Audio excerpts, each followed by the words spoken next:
Purple cards are usually pretty disgusting post-game 1, but against SPRIGHT, they're even nastier. As some of you might already know, SPRIGHT is made of level 2 monsters with very low attack, and with that knowledge at our disposal, we can adapt and destroy them. The first card that is actually an insta-win against SPRIGHT is Deck Devastation Virus, and even though I don't really want to go into details on this video, I'm still going to explain what the card does against SPRIGHT. First of all, the card is a joke to trigger because all you really need is a dark monster with 2000 attack or more on the field to tribute, and that can be achieved even if you play 0 dark monsters with 2000 attack or more, because Codebreaker Virus Swordsman just happens to be a generic Link 2 monster that fits the bill. And if it resolves, your opponent has to say bye-bye to every monster on the field and in the hand, and that are going to be drawn for the next 3 turns that have 1500 or less attack. And in case you didn't know already, every single SPRIGHT monster is unfortunately or fortunately very weak, so 1500 or less attack, so they all die, as well as, you know, every single frog monster, Deep Sea Diva, Nimble Beaver, Dark Summoning Beast, every single monster, even the Evil Twin monsters would die. And it is a normal trap card as well, so if you're playing Trap Trick, well, you could have like a 57.71% chance of seeing Trap Trick or Deck Devastation Virus going first in your deck that can easily make a Link 2 monster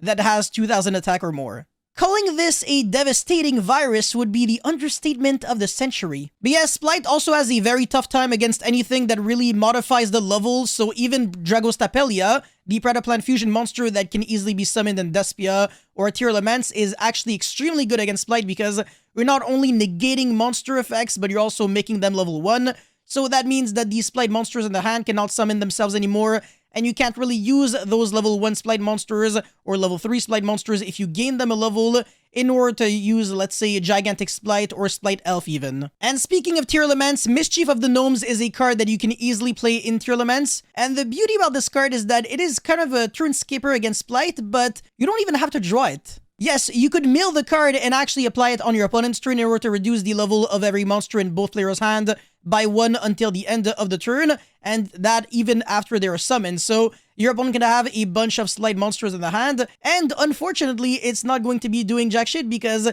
they're always going to be summoned as level 1 monsters. And Tearlaments can easily mill a lot of cards with the effect of Meru and Kid Kalos, so the odds of seeing Mischief of the Gnomes either in your hand or in your graveyard off of your 8 or freaking 15 mills if you're playing Chaos Ruler with the Punk Engine. Anyways, if you want to play some other kind of more traditional trap cards such as Floodgate trap cards like Stygian Dirge, you can definitely do that. That is kind of like a permanent version of Mischief of the Gnomes, but you do have to draw it. And another Floodgate would be And the Ban Played On, which is a card that punishes people for playing monsters that are all the same level or the same rank, and SPRIGHT just happens to be a deck that really loses to that, but you can kind of argue that other Floodgates, such as There Can Only Be One, can kind of do the exact same thing, so you don't necessarily have to play And the Ban Played On if you really want to beat SPRIGHT. Anyways, all of those cards were for going first, so the real question is, how do we beat SPRIGHT going second now? You probably know how ineffective a lot of hand traps can be because SPRIGHT Red can easily negate any of them if you're attributing, let's say, literally any other level 2 monster. So sometimes if you have, let's say, an Ash or a Veiler or a Ghost Ogre, it might not do that much. Jin Buster can negate monster effects. Now, if you have Imperm, for example, you can kind of bypass that because most people are turboing out the SPRIGHT Red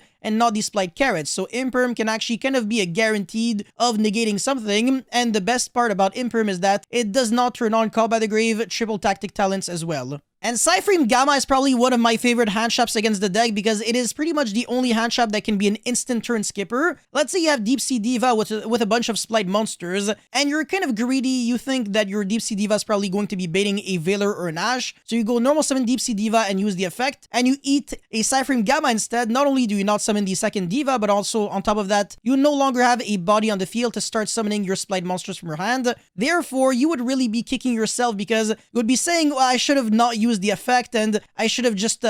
summoned my SPRIGHT monsters by going normal Diva, do nothing. But obviously that is a suboptimal move when you're not sure that your opponent has the Gamma or not. If we want to talk about board-breaking cards now, we can actually mention ARTEMATE Slay, which is one of the best ones because you can send the Evil Twin Link 4, the Trouble Sunny, in order to bounce back the SPRIGHT Elf, which can be targeted by card effects, and then you can banish the Trouble Sunny from the graveyard in order to send the Evil Twin Kiseki Lila from the hand or deck to the grave, in order to send any card your opponent controls to the grave, and of course it doesn't target. Dark Ruler No More is also probably one of the best board breaking cards because it negates both the Splight Elf, every single Splight monster like the Red and Carrot, as well as the Toad and even the Doofrog, which could actually matter. You also don't really have to go neck 25 like you would have with Forbidden Droplet, and that's the reason why I'm not a really big fan of Droplet, because if you want to negate the full power Splight board, you're usually going to have to send at least 2 cards, which is way too much money. Another board-breaking card that used to not be really good against Splight, but all of a sudden is because of a new TCG exclusive, is Super Poly, because you can fuse away the Doofrog and the Toad in order to make the Garura Wings of Resonant Life, which has 1500 attack. So you make it on battle phase, and then you jump over the Splight Elf, and then in main phase 2, you still have 4 cards in hand, you still have your normal summon, and you have a body on the field, so you can normal summon just about anything, make a Link 2 or Synchro or Xyz or whatever, and then once the Garura hits the graveyard, you draw 1 card and you fully recover back your lost resources.